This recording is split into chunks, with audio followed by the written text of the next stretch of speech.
guys ninyo kung paano kuhain ang total product. Ang total product, ito po ay ang total ng produktong. Ang formula kung paano kunin ang total product sa delta TP nya, para kunin ito delta TP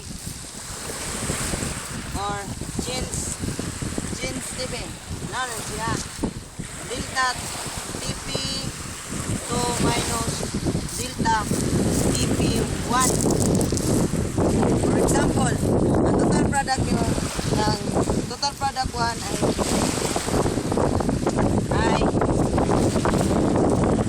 200. Na sa total product 2 ay 400.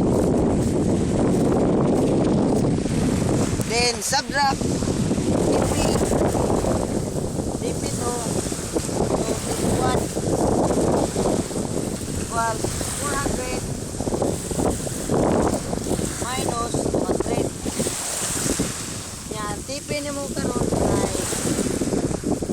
200.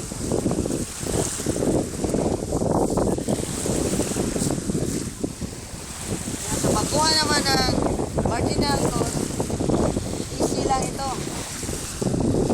Pareho din ang posisyon na pagkuhay ng delta TP.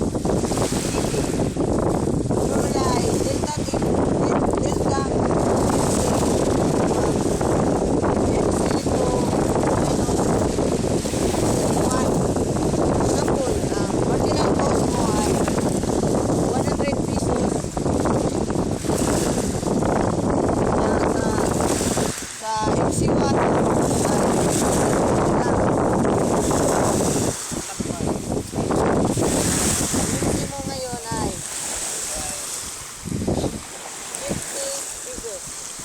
ang MC, ito pa yung